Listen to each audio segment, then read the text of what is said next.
মুতার যুদ্ধে নবীজি সাহাবায়ে কেরামকে পাঠাইছে। মুতার যুদ্ধে 3 জনকে নবী সেনাপতি করে পাঠালেন। একজনের নাম যায়েদ ইবনে হারেসা, আরেকজন জাফর ইবনে আবি তালেব, আরেকজন আব্দুল্লাহ ইবনে রাওয়াহা রাদিয়াল্লাহু তাআলা আনহুম। এই 3 জনকে মুতার যুদ্ধে সেনাপতি করে পাঠাইলেন। নবী বলে দিলেন, যায়েদ প্রথম নেতৃত্ব দিবে। যায়েদ যদি শহীদ হয়ে যায়, এরপর জাফর পতাকা নিবে। সে যদি শহীদ হয়ে যায়, আব্দুল্লাহ ইবনে রাওয়াহা পতাকা নিবে। আব্দুল্লাহ ইবনে রাওয়াহা সেও যদি শহীদ হয়ে যায়, সাহাবীদের মধ্যে অন্য কেউ পতাকা নিবে। এই 3 জনকে নবী বলছে যদি শহীদ হয়, যদি শহীদ হয়, যদি শহীদ হয়। সাহাবায়ে কেরাম বুঝতে পারছে নবী বলছে যদি শহীদ হয়, তার মানে আমরা নিশ্চিত শহীদ হব। মুতার প্রান্তরে গেছে, লড়াই চলতেছে, জিহাদ অব্যাহত আছে।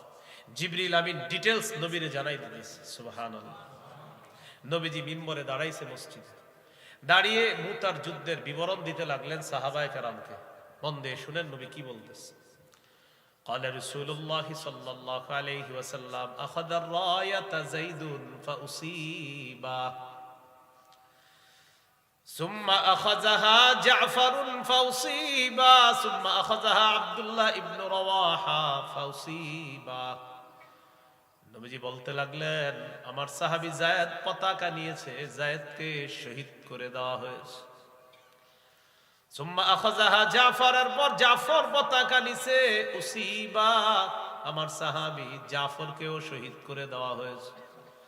সুম্মা আখাযাহা আব্দুল্লাহ ইবনে রাওয়াহা, এরপর আব্দুল্লাহ ইবনে রাওয়াহা পতাকা নিয়েছে, ফাউসিবা, তাকেও শহীদ করে দেওয়া হয়েছে। সুম্মা আখাযাহা খালিদ ইবনুল ওয়ালিদ আন গায়রি ইমরাতিন ফাফুতিহা লা, এরপর খালিদ ইবনুল ওয়ালিদ পতাকা নিয়েছে, আল্লাহ তাআলা তার হাতে মুসলমানদেরকে মুতার প্রান্তরে বিজয় দিয়ে দেয়। শহীদ হয়ে গেল কয় নেতা? 3 জন। হাদিসগুলা আল্লাহ নবী যখন বললেন, বিবরণ দেওয়ার পর আল্লাহ নবী শেষের দিকে বললেন, মায়াসুরুহুম আন্নাহুম ইনদানা, যারা শহীদ হয়ে গিয়েছে তাদের জন্য এটা আনন্দদায়ক না, তারা আমাদের কাছে থাকবে। কি শিখলেন? কি বলতেছে দেখেন, যারা শহীদ হয়ে গিয়েছে এটা তাদের জন্য আনন্দদায়ক না, তারা আমাদের কাছে থাকবে, এটা আনন্দদায়ক না। বরং শাহাদাতের মর্যাদা লাভ করার পর এখন তারা যেখানে আছে এইখানে তারা অনেক সুখে শান্তিতে আছে। এই কথা বলতে বলতে সাহাবীরা তাকায় দেখে আল্লাহ নবীর 2 চোখ দিয়ে পানি পড়তেছে। ওই যে সাহাবীদের শাহাদাতের বর্ণনা দিয়েছে, সাহাবীদের বিয়োগ ব্যথায় আল্লাহ নবীর মায়ায় চোখে পানি চলে আসছে। এই 4টি দৃষ্টান্ত থেকে জানলাম, মায়ার কান্না, দয়ার কান্না, কাউকে হারানোর পর চোখ থেকে পানি আসা, কারো অসুস্থে অন্তর ব্যথিত হয়ে যাওয়া, এটা মায়া, এটা দয়া, এটা জায়েজ আছে। তবে মুখ দিয়ে উল্টাপাল্টা কথা বলা এটা হারাম। আমরা ভবিষ্যতে এই বিষয়গুলা খেয়াল রাখবো, কারণ মৃত্যুতে আমরা চোখে পানি আসবে, অন্তর ব্যথিত হবে, শোকাহত হব, আমরা অন্যকে সান্ত্বনা দিব, কিন্তু বিলাপ করে মুখ দিয়ে উল্টা পাল্টা কথা বলবো না ইনশাআল্লাহ। কয় নম্বর আলোচনা গেছে? ওলামা হযরত ছাড়া অন্যরা বলেন মাশাআল্লাহ। কয় নম্বর? 1 নম্বর আলোচনা। যে 1 বলছে এটা সঠিক, কে জানি বলছে 4 নম্বর। না, আলোচনা গেছে 1 নম্বর। কয় নম্বর? যে বলছে এটা এ আমার নিয়মিত শ্রোতা। মাশাআল্লাহ। আলোচনা কয় ভাগে হবে? 5 ভাগে। এর মধ্যে 1 নাম্বার হলো নবীর দয়া। এই দয়ায় গেছে 4 উদাহরণ। 2 নম্বর আলোচনা রাসূল সাল্লাল্লাহু আলাইহি ওয়াসাল্লামের নফল নামাজে কান্না। এখানে হবে 3টা দৃষ্টান্ত। তাহলে মনে রাখেন, একটু করে আবার জিজ্ঞাসা, কয় নাম্বার আলোচনা গেছে? নফল নামাজে রাসূল সাল্লাল্লাহু আলাইহি সাল্লামের কান্না। এই ব্যাপারে আমরা 3টি দৃষ্টান্ত আমরা জানবো ইনশাআল্লাহ। 1 নম্বর দৃষ্টান্ত নাসাই হাদিসের কিতাব, এই কিতাবের 1214 নম্বর হাদিস, 1214। এই হাদিসের মধ্যে আসছে মুতাররিফ, বলেন মুতাররিফ রাহমাতুল্লাহ তার বাবা থেকে হাদিস বর্ণনা করছে। ছেলের নাম মুতাররিফ। এই মুতাররিফ রহমতুল্লাহি আলাইহি তার বাবা থেকে হাদিস বর্ণনা করছে। তার বাবা বলেন, আতাইতুন নবিয়্য সাল্লাল্লাহু আলাইহি ওয়াসাল্লাম, আমি নবীজির কাছে গেলাম। ওয়া হুয়া ইউসাল্লি, গিয়ে দেখি আল্লাহ নবী নফল নামাজ পড়তেছে। ওয়ালি জাউফিহি আজিজুন কাআজিজিল মিরজাল ইয়ানি ইয়াবকি। আল্লাহ নবীর কাছে গেলাম, যাওয়ার পর দেখি আল্লাহ নবী নফল নামাজ পড়তেছে। নবীর মুখের ভিতরে ডেকচির মধ্যে পানি টকবক করলে কলসির মধ্যে ওই টকবক পানির যেমন আওয়াজ হয়, আল্লাহ নবীর বুকের ভিতর এমন আওয়াজ হচ্ছিল। আমি তাকায় দেখি আনিয়াব কি, আল্লাহ নবীর চোখে পানি আসতেছে আর নবীর বুকের ভিতর কেমন যেন ডেকচির মতো একটা আওয়াজ হচ্ছিল। নফল নামাজ রাসূল সাল্লাল্লাহু আলাইহি সাল্লাম কান্না। 2 নাম্বার দৃষ্টান্ত, হাদিসের একটা কিতাব আছে মুসনাদে আহমদ, 1023 নম্বর হাদিস। এই হাদিসের বর্ণনাকারী আলী রাদিয়াল্লাহু তাআলা তিনি বলেন, আন আলী ইবনে আবি তালিব রাদিয়াল্লাহু তাআলা আন মা কানা ফিনা ফারিসুন ইয়াওমা বদরিন গায়রুল মিকদাদ রাদিয়াল্লাহু তাআলা আন। আলী রাদিয়াল্লাহু তাআলা আনহু বলেন, বদর যুদ্ধের দিন মিকদাদ রাদিয়াল্লাহু তাআলা আনহু ছাড়া আর কারো ঘোড়সওয়ার ছিল না। আমাদের মাঝে একজন ঘোড়সওয়ার ছিলেন বদর যুদ্ধের দিন, তিনি হলেন মিকদাদ রাদিয়াল্লাহু তাআলা। তিনি ছাড়া আর কোনো ঘোড়সওয়ার ছিল না আমাদের মাঝে। তো হযরত আলী বলেন, ওয়ালাকাদ রাআইতুনা ওয়া মা ফিনা ইল্লা নাঈম। আমি সবাইরে দেখলাম কি করে বদর যুদ্ধের আগের দিন, দেখি সবাই ঘুমায়, সাহাবীরা সবাই ঘুমায়। সেনাপতিকে খুঁজতে লাগলাম, সেনাপতিকে মুহাম্মদ সাল্লাল্লাহু আলাইহি ওয়াসাল্লাম, রাসূলুল্লাহ সাল্লাল্লাহু আলাইহি ওয়াসাল্লাম। হযরত আলী বলেন, ইল্লা রাসূলুল্লাহ সাল্লাল্লাহু আলাইহি ওয়াসাল্লাম তাহতা শাজারাতিন ইউসাল্লি ওয়া ইয়াবকি হাত্তা আসবাহা। সবার দিকে আমি তাকাইলাম, তাকায় দেখি সবাই ঘুমায়, আর আল্লাহ নবীর দিকে তাকায় দেখলাম তিনি গাছের নিচে দাঁড়ায় নামাজ পড়তেছে।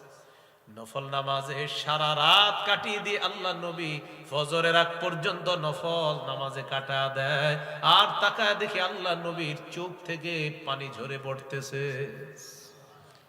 নবীজি নফল নামাজ পড়তেছে, চোখে পানি পড়তেছে, এইভাবে সকাল করে দিলেন। 3 নাম্বার দৃষ্টান্ত, হাদিসের একটা কিতাব আছে নাম সহিহুত তারগিব। এই কিতাবের 1468 নম্বর হাদিস, 1468। এই হাদিসটিকে সূরা আলী ইমরানের 190 নম্বর আয়াতের প্রেক্ষাপটও বলা যেতে পারে। কোন সূরা? সূরা আলী ইমরানের 190 নম্বর আয়াতের প্রেক্ষাপট। বলেন আমার সাথে, ইবনে উমাইর, আবার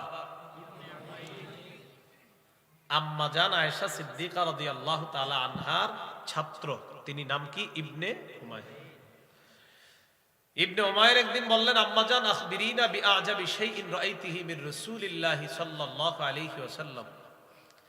আপনি আপনার জীবনে দেখা রাসূলের সবচেয়ে আশ্চর্য একটা ঘটনা আমাদের কাছে আপনি বর্ণনা করেন। আপনি আপনার জীবনে যত আশ্চর্য ঘটনা দেখছেন এর মধ্যে সবচেয়ে আশ্চর্য ঘটনাটা আমাদেরকে শোনান। ফাসাকাতাত, আম্মাজান চুপ রইলেন। কেন চুপ রইলেন?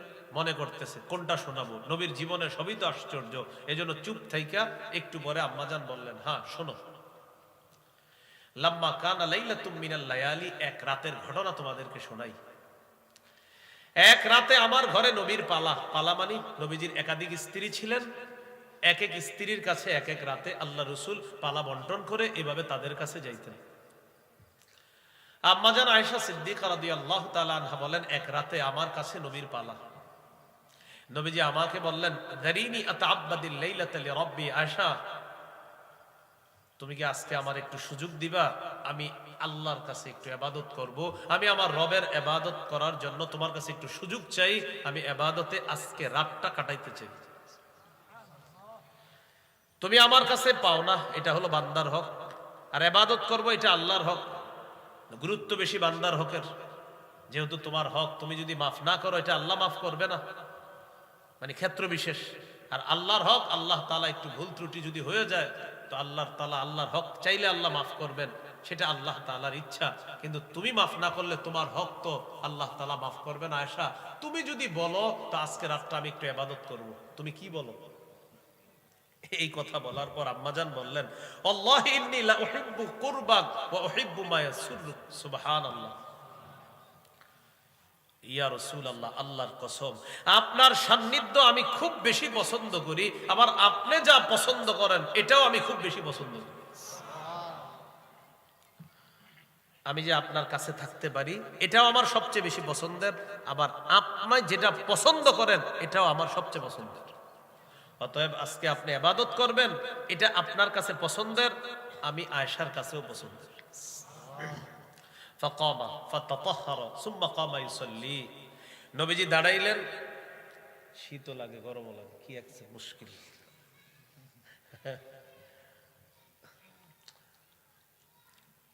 যাই হোক, এটা আপনারা টেনশন নেওয়ার কিছু নেই। রাসূলুল্লাহ সাল্লাল্লাহু আলাইহি সাল্লাম দাঁড়াইলেন, ওযু করলেন, নামাজে দাঁড়াইলেন। নামাজে দাঁড়ানোর পর বাকা, নামাজের মধ্যে কান্না শুরু করছে। ফালাম ইয়াজাল ইয়াবকি, কাঁদতেছে আর কাঁদতেছে। আম্মা জান বলেন, হাত্তা বাল্লা হিজরা, কাঁদতে কাঁদতে গাল ভিজায় ফেলছে। আম্মা জান বলেন, ওয়া কানা জালিসান ফাবাকা ফালাম ইয়াজাল ইয়াবকি হাত্তা বাল্লা লিহিয়াতা। নবীজি নামাজের মধ্যে বসলেন, এখনো দেখি আল্লাহ নবী কান্না করতেছে। কান্না করতে করতে দাড়ি মুবারক ভিজায় ফেলছে। আম্মা জান বলেন, সুম্মা বাকা ফালাম ইয়াজাল ইয়াবকি হাত্তা বাল্লাল আরদ। আল্লাহ নবীকে দেখলাম আরো কাঁদতেছে। কাঁদতে কাঁদতে আল্লাহ নবী সামনের জমিন পর্যন্ত ভিজায় ফেলছে, মাটি ভিজায় ফেলছে। মাটি ভিজানো মানে কি বুঝতে পারলেন? গাল বেয়ে, দাড়ি বেয়ে, শরীর বেয়ে, জামা বেয়ে পানি পড়ার পর এরপর জমি বীজ। আগে পরে যার কোনো গুনাহ নাই তার চোখে এত পানি, আমাদেরকে বোম মারলেও ইলেকট্রনিক মিডিয়ার যুগে চোখে পানি আসা এত সহজ না। চোখে পানি আসা এত সহজ না। আর চোখে পানি আসতে চাইলো এগুলার কারণে আর চোখেও পানি আসে না। মাঝে মাঝে সব মুনাজাত ধরি, চোখে পানি আসতে চায়, যে মনে হয় যে না সামনে তো অনেক কিছু আছে, তখন আর চোখে পানি আসে না। সত্যি বলছি আমি, অনেক সময় মুনাজাত ধরি, হাত তুলি, তো অনেক সময় আপনার চোখ বেয়ে পানি আসতে চায়, এগুলার কারণে আর চোখে পানি আসে না। সত্যি বলছি আমি। ওই টেনশনে পড়ে যায় যে এখন পানি আসলে কি হবে না হবে, কে দেখবে, এই টেনশনে আবার পানি কয় না, আমি যাবো না, আমি চলে যাই। এক মুশকিল। তো রাসূলুল্লাহ সাল্লাল্লাহু আলাইহি সাল্লাম কান্না করলেন, কাঁদতে কাঁদতে গাল ভিজলো, দাড়ি ভিজলো, সামনের মাটি ভিজছে। আমি বুঝাইতে চাইলাম কি পরিমাণ চোখের পানি, যার আগে পরে কোনো গুনাহ নাই। আল্লাহ তাআলা কোরআনে বলে, কিছু মানুষ এমন তাদের কলব পাথরের চেয়ে শক্ত, পাথর ফেটে পানি বের হয়। তো কিছু মানুষের কলব এত শক্ত চোখ দিয়ে পানি আসে না। হযরত বেলাল রাদিয়াল্লাহু তাআলা আনহু ফজরের আযান দিয়ে ফেলছে। সুবহানাল্লাহ। হযরত বেলাল রাদিয়াল্লাহু তাআলা আনহুর অভ্যাস হলো ফজরের আযান দেওয়ার পর নবীজি বাসায় সুন্নত পড়ে, সুন্নত পড়ার পর এরপর আল্লাহ নবী নামাজের ঠিক একটু আগে হযরত বেলাল আইসা ডাকতেন, ইয়া রাসূলুল্লাহ নামাজ দাঁড়াবে, আপনি আসেন। তো আম্মা জান আয়েশা বলেন, ফাজাআহু বিলালুন ইউজিনুহু বিস-সালাহ। হযরত বেলাল আসলেন নামাজের ব্যাপারে সংবাদ দেওয়ার জন্য। ইয়া রাসূলুল্লাহ চলেন মসজিদে। বেলাল তাকায় দেখে, ফালাম্মা রাআহু ইয়াবকি, আল্লাহ নবী কান্না করতেছে। তাকায় দেখে তখনও কাঁদতেছে, আপনার আজানের পরেও বসে বসে কাঁদতেছে। বেলাল রাদিয়াল্লাহু তাআলা আনহু বললেন, তাবকি ইয়া রাসূলুল্লাহ, হুজুর আপনিও কি কান্না করেন? ওয়াকাদ গফারাল্লাহু লাকা মা তাকদ্দামা মিন যামবিকা ওয়া মা তাআখার। হুজুর আপনার না আগে পরের সব গুনাহ মাফ, আপনি এত কান্না করেন কেন? নবীজি জবাব দিলেন, আফালা আকুনু আবদান শাকুরা। বেলাল, আমি কি আল্লাহর শুকরগুজার বান্দা হব না? আমি আল্লাহর শুকরিয়া আদায় করার জন্য আমি কাঁদতে কাঁদতে রাত পার করে দিয়েছি বেলাল, যে আল্লাহ আমাকে এত মর্যাদা দান করেছে, শুকরগুজার বান্দা কি আমি হব না? এরপর নবী বললেন, বেলাল শোনো, লাকাদ নাযালাত আয়াতুন, একটা আয়াত আজকে নাজিল হয়েছে, ওয়াইলুন লিমান ক্বারাআহা ওয়া লাম ইয়াতাফাক্কার ফিহা, এই আয়াতটা যে পড়লো আর চিন্তা করলো না সে ধ্বংস। বেলাল, আজকে রাতে একটা আয়াত নাজিল হয়েছে, এই আয়াতটা যে পড়লো আর চিন্তা করলো না সে ধ্বংস। এরপর আল্লাহ নবী তেলাওয়াত করলেন সূরা আলী ইমরানের 190 নম্বর আয়াত, ইন্না ফি খালকিস সামাওয়াতি ওয়াল আরদি ওয়াখতিলাফিল লাইলি ওয়ান নাহার লাআয়াতিল লিউলিল আলবাব। আল্লাহ তাআলা বলেন, আসমান জমিন সৃষ্টির মাঝে, রাত এবং দিনের পরিবর্তনের মাঝে জ্ঞানীদের জন্য নিদর্শন রয়েছে। জ্ঞানী কারা? যারা চিন্তাশীল, তাদের জন্য নিদর্শন। কি নিদর্শন? আজকে আসমানের দিকে তাকাইবেন, এখন না, একটু পরে তাকায় না, এখন আমার দিকে তাকান। হ্যাঁ, আসমানের দিকে তাকায়, আমি তাকাই, আপনাদেরকে ওয়াজ করতেছি যেহেতু আমি তাকাই বলে আসমানের দিকে তাকাইলাম, তাকায় চিন্তা করতেছি আল্লাহ আসমান কি, খুঁটি ছাড়া আসমান আমি আল্লাহ বানাইছি, বুঝো না কিভাবে বানাইছি, চিন্তা করতে পারো না? জি আল্লাহ, আপনি খুঁটি ছাড়া কিভাবে রাখলেন? সূরা রুমের 25 নম্বর আয়াতে আল্লাহ বলে, কিভাবে আবার আমার হুকুমে আসমান দাঁড়ায় আছে এইভাবে। সূরা রুমের 25 নম্বর আয়াত, 21 নম্বর পারা, 6 নম্বর পৃষ্ঠা, ওয়ামিন আয়াতিহি আন তাকুমাস সামাউ ওয়াল আরদু বিআমরিহি, আসমান দাঁড়িয়ে আছে আল্লাহর হুকুমে। এবার জমিনের দিকে তাকাই, একটু চিন্তা করি, জমিন এইভাবে আছে স্থির, আল্লাহ এটা কিভাবে আছে? আল্লাহ তাআলা বলেন কিভাবে? আমার হুকুমে আছে। এবার আসমানের দিকে তাকায় চিন্তা করলাম, আল্লাহ এই আসমান এইভাবে ছাদ হিসাবে রাখলেন আপনি। আল্লাহ তাআলা বলেন, ওয়াজআলনাস সামাআ সাকফাম মাহফুজা, আমি এই আসমানকে তোমাদের জন্য সুরক্ষিত ছাদ হিসাবে স্থাপন করি। এবার আসি জমিনে, তো জমিন নিয়ে একটু চিন্তা করি দেখি। জমিনের নিচে হলো পানি। এখন আপনারা বলেন তো, পানির উপরে জিনিস কি ভাসমান থাকার কথা না? ভাসমান থাকার কথা না? আমরা কি ভাসমান আছি এখন? এখন কি আমরা ভাসমান না? তো আল্লাহ তাআলা বলে, মাথায় একটু আনো, এই জমিন তোমাদের কি নিয়ে ভাসতে থাকার কথা, কিন্তু ভাসে না কেন জানো? ওয়াজআলনাল জিবালা আওতাদা, আমি মজবুত পাহাড়কে জমিনের উপর পেরেক হিসাবে বসায়া দিয়া জমিনের নড়াচড়া বন্ধ করে তোমাদের বসবাসের উপযোগী করে দিয়েছি। তো আল্লাহ তাআলা বললেন, যারা এই সূরার এই আয়াতটা পড়লো আর চিন্তা করলো না সে ধ্বংস। মানে নবীজি এটা একটা সতর্কতা বার্তা দিলেন আমাদেরকে। তাহলে সারা রাত আল্লাহ রাসূল কান্না করে কাটিয়ে দিলেন। আম্মাজান আয়েশা সিদ্দিকা রাদিয়াল্লাহু তাআলা আনহা বলেন, আমার কাছে আশ্চর্য লেগেছে, কাঁদতে কাঁদতে তিনি গাল ভিজাইলেন, দাড়ি ভিজিয়ে নিলেন, কাঁদতে কাঁদতে তার সামনের মাটি পর্যন্ত ভিজে গিয়েছে। এটা আমার দেখা সবচেয়ে আশ্চর্য ঘটনার একটা ঘটনা। কয় নাম্বার আলোচনা গেছে? 2 নম্বর, নফল নামাজে নবীজির কান্না। 3 নম্বর আলোচনা, কোরআন তেলাওয়াত শ্রবণ করে নবীজির কান্না। এই ব্যাপারে একটা দৃষ্টান্ত দিব। সহিহ বুখারীর 5055 নম্বর হাদিস। আব্দুল্লাহ ইবনে মাসউদ রাদিয়াল্লাহু তাআলা আনহুকে বললেন, আব্দুল্লাহ ইকরা আলাইয়া, তুমি আমার একটু কোরআন পড়ে শোনাও। নবীজি সাহাবীরে বলতেছে, তুমি আমাকে কোরআন পড়ে শোনাও। আব্দুল্লাহ ইবনে মাসউদ রাদিয়াল্লাহু তাআলা আনহু বললেন, আকরাউ আলাইকা ওয়া আলাইকা উনজিলা, হুজুর আমি আপনারে তেলাওয়াত করে শোনাবো, কোরআন তো আপনার উপর নাজিল করা হয়েছে। নবীজি বললেন, ইন্নী আশতাহি আন আসমাআহু মিন গায়রি, আমার মন চায় আমিও অন্যের কাছ থেকে কোরআন তেলাওয়াত শুনি। সুবহানাল্লাহ, আমার মন চায় আমি অন্যের কাছ থেকে কোরআন তেলাওয়াত শুনি। আব্দুল্লাহ ইবনে মাসউদ রাদিয়াল্লাহু তাআলা আনহু বলেন, ফাকরাতুন নিসা, আমি সূরা নিসা তেলাওয়াত করা শুরু করলাম। হাত্তা ইযা বালাগতু ফাকাইফা ইযা জিনা মিন কুল্লি উম্মাতিন বিশাহীদ ওয়া জিনা বিকা আলা হাউলাই শাহীদা। আব্দুল্লাহ ইবনে মাসউদ রাদিয়াল্লাহু তাআলা আনহু বলেন, আমি সূরা নিসা তেলাওয়াত করতে লাগলাম। সূরা নিসার এই আয়াতের মধ্যে যখন আমি গেলাম, যে আয়াতের অর্থ হলো সেদিন কি অবস্থা হবে, যেদিন আমি প্রত্যেক উম্মত থেকে একজন সাক্ষী উপস্থিত করব, আর তাদের ব্যাপারে নবী আপনাকে আমি সাক্ষী বানাবো, সেদিন কি অবস্থা হবে তাদের। আয়াতটার অর্থ কি?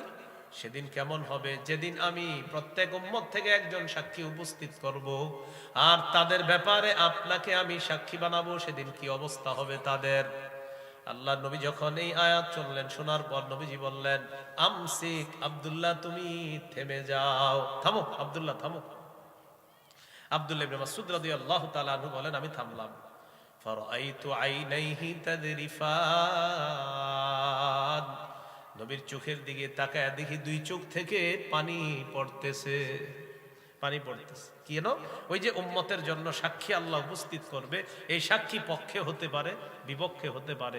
কি অবস্থা হবে সেদিন, এটা মনে পড়ে আল্লাহ রাসূল সাল্লাল্লাহু আলাইহি সাল্লাম কান্না করা শুরু করে দিলেন। এই হলো কোরআন তেলাওয়াত শ্রবণ করে নবীজির কান্না। 4 নাম্বার আলোচনা, উম্মতের জন্য নবীজির কান্না। সহিহ মুসলিমের বর্ণনা 387 নম্বর হাদিস। এই হাদিসের মধ্যে আছে রাসূলুল্লাহ সাল্লাল্লাহু আলাইহি সাল্লাম পবিত্র কোরআনের দুটি আয়াত তেলাওয়াত করলেন, একটা ইব্রাহিম নবীর শানে আর একটা ঈসা নবীর শানে। ইব্রাহিম নবীর শানে আয়াতটা হলো 13 নম্বর পারা 19 নম্বর পৃষ্ঠার একদম শুরু লাইন সূরা ইব্রাহিম। ঈসা নবীর শানে আয়াতটা হলো 7 নম্বর পারা 6 নম্বর পৃষ্ঠা। ইব্রাহিম নবীর ব্যাপারে তেলাওয়াত করলেন, ঈসা নবীর ব্যাপারে তেলাওয়াত করলেন। আয়াত হলো আল্লাহ তাআলা বলেন, লাম্মা তালা কাউলাল্লাহি আযজা ওয়া জাল ফি ইব্রাহিম রাব্বি ইন্নাহুন্না আদলালনা কাসীরাম মিনান নাস ফামান তাবিআনি ফাইন্নাহু মিন্নী ওয়া মান আসানি ফাইন্নাকা গফুরুর রহিম।